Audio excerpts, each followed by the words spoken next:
بسم اللہ الرحمن الرحیم۔ التقریب والتیسیر لمعرفت سنن البشیر والنذیر۔ التقریب والتیسیر لمعرفت سنن البشیر والنذیر۔ تقریب نام رکھا انہوں نے، تیسیر آسان کرنے والی، لمعرفت قریب کرنے والی اور آسان کرنے والی، سنن الحدیث بشیر النذیر، بشیر نذیر رسول اللہ کی صفات ہے، حضور کی سنتوں کی معرفت کو آسان کرنے والی کتاب۔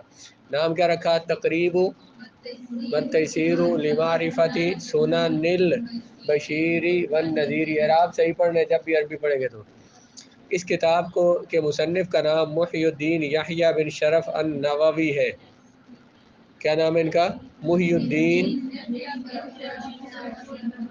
نووی نہیں پڑھنا اس کو، نووی، واو پہ، پہلی واو پہ فتح ہے، نووی، متوفی 676 ہجری۔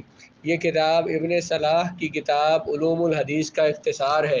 جو آخری کتاب آپ نے پڑھی ہے جسے مقدمہ ابن صلاح کہا تھا، اس کا یہ خلاصہ ہے، اس کو مختصر کیا گیا ہے۔ یہ ایک عمدہ کتاب ہے لیکن بعض مقامات پر عبارت کچھ پیچیدہ اور مشکل ہے۔ اس کے بعد تدریب الراوی فی شرح تقریب النووی، تدریب الراوی فی شرح تقریب النووی۔ یہ جو امام نووی کی کتاب جو پیچھے ہم نے پڑھا تقریب، اس کتاب کی شرح ہے یہ تدریب الراوی۔ تدریب کا معنی بھی ہوتا ہے مشق کرنا، منظم کرنا کسی چیز کو۔ تدریب الراوی، اس کا نام تدریب الراوی فی شرح تقریب النووی، امام نووی کی تقریب کی شرح میں یہ کتاب لکھی گئی۔ اس کے مصنف کا نام کیا ہے؟ علامہ جلال الدین عبد الرحمن بن ابی بکر السیوطی، متوفی 911 ہجری۔ ان کا پہلے بھی کہیں نام پڑھا آپ نے؟ کہاں؟ جہاں نبی کی آخر میں جو مصنفین کے نام آئے کتابوں کے، ان کا کوئی انہوں نے نہیں پڑھا ان کا نام؟ کیا نام ہے ان کا؟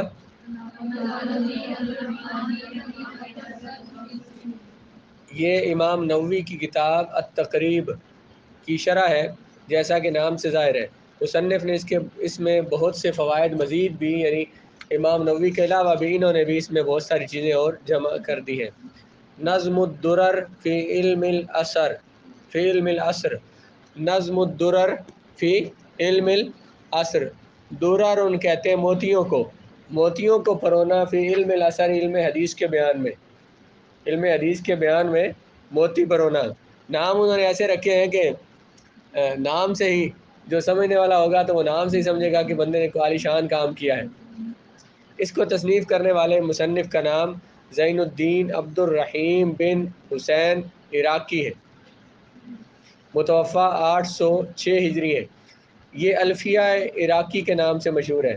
الفیہ اس کو کیوں کہتے ہیں؟ انہوں نے اس کتاب کو شعروں میں لکھا ہوگا، اور اس کو شعروں میں لکھا ہے اور 1000 شعر لکھے ہیں، تو 1000 کو الفن کہتے ہیں، اس لیے اس کا نام کیا ہے؟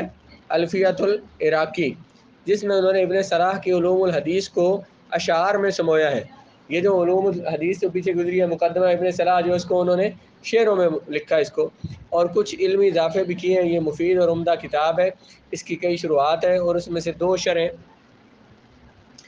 انہوں نے خود لکھی ہے مصنف نے۔ آگے نخبۃ الفکر فی مصطلح اہل العصر، نخبۃ الفکر فی مصطلح اہل العصر، نخبۃ کہتے ہیں منتخب، یعنی منتخب باتیں، فکر، سوچ، فی مصطلح اہل العصر، محدثین کی اصطلاحات میں۔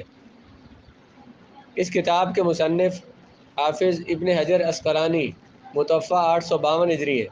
یہ ایک بہت ہی مختصر اور چھوٹا سا رسالہ ہے، لیکن ترتیب کے اعتبار سے مختصر کتابوں میں سب سے زیادہ فائدہ مند اور عمدہ ترین رسالہ ہے۔ اس میں ترتیب اور تقسیم کے طریقہ کار نیا اور جدید ہے، نرالا اور جدید ہے۔ انہوں نے اقسام کو جو ترتیب اور تقسیم کیا، ان کا انداز اپنا مختلف ہے، ایسا انداز پہلے کسی نے اختیار نہیں کیا۔ مصنف نے خود اس کتاب کی شرح بھی لکھی ہے، جس کا نام ہے نزہۃ النظر، جیسا کہ دوسروں نے بھی، اور لوگوں نے بھی اس کی شروحات لکھی ہے، لیکن خود مصنف نے، امام ابن حجر عسقلانی نے اس کی شرح کی ہے۔ یہ جو کتاب ہے نا کل نخبۃ الفکر جس کو کہا، یہ 3 صفحے کی کتاب ہے صرف، پھر اسی کی انہوں نے مصنف نے خود شرح کی ہے جس کا نام انہوں نے نزہۃ النظر رکھا، تو وہ نصاب میں پڑھائی جاتی ہے، یہ والی اصول حدیث کی کتاب المنظومۃ البیقونیہ۔ منظومہ نظم سے بنا ہے، اور بیقونیہ یہ تصنیف عمر بن محمد بیقونی متوفہ 1080 ہجری کی ہے۔ کیا نام ہے ان کا؟ عمر بن محمد بیقونی۔ یہ مختصر منظومات میں سے ہے، یہ کل 34 اشعار پر مشتمل ہے۔ ان 34 اشعار میں انہوں نے پورا اصول حدیث بیان کیا ہے۔ اس کا شمار مفید اور مشہور مختصرات میں ہوتا ہے۔ مختصر جو کتابیں ہیں ان میں بہت عام کتاب ہے، اس کی کئی شروحات لکھی گئی ہیں۔ ظاہر جو مختصر کتابیں ہوتی تھیں، پہلے طریقہ یہ تھا کہ مختصر کتابیں علماء لکھتے تھے، اس میں جو ظاہر عربی سمجھنے والے زیادہ لوگ تھے تو پھر اس کو مختصر لفظوں میں کتابیں لکھتے تھے، شارٹ لکھتے تھے، اور جو سمجھنے والے تھے وہ اس سے چیزیں سمجھ آیا کرتے تھے۔ پھر بعد میں آنے والے لوگ ان کی شروحات کرتے، ان کی مزید تفصیل کرتے، آنے والے لوگوں کے لیے جو اگلی نسل آ رہی ہے ان کے پڑھنے کے لیے پھر ان کی شروحات کرتے، جیسے کہ مثلا موطا ہے، اب یہ حدیث پاک مصنف نے جمع کر دی، بعد میں آنے والوں نے اس کی شرح لکھی۔ قدوری ہے، القدوری جو ہے یہ اس کو کہا جاتا ہے یہ متن ہے۔ متن اس کتاب کو کہتے ہیں جو قابل شرح ہو، جس کی شرح کی جائے اور اس سے بات سمجھ آ سکے۔ تو قدوری جو ہے یہ فقہ حنفی کے اہم متون میں اس کو کہتے ہیں، متون میں شمار ہوتا ہے متن جس کی آگے شرح کی جائے۔ اس کی مختلف لوگوں نے شرح کی ہیں، اردو عربی میں شرح کی ہیں ان کی، اور پھر اس شرح پر پھر حاشیے لکھے گئے۔ اس شرح کی جو آگے تفصیل ہوتی ہے اس کو حاشیہ بولتے ہیں۔ جیسے آپ مثلا اس پہ لکھ رہے ہیں، کچھ لکھیں گے، وہ حاشیہ ہوگا آپ کی طرف سے۔ تو متن وہ کلام ہوتا ہے جو قابل شرح ہو، شرح جو اس متن کی وضاحت کرتی ہے، اور اس شرح پر پھر آگے حواشی حاشیے لکھے جاتے ہیں۔ قواعد التحدیث یہ محمد جمال الدین قاسمی شامی متوفہ 1332 ہجری کی کتاب ہے۔ اس موضوع پر اور بھی بہت سی کتابیں موجود ہیں جن کے ذکر سے بحث لمبی ہو جائے گی، اس لیے مختصر کتابوں کا یہاں پہ ذکر کیا ہے جو ہم سے یاد نہیں ہو سکی۔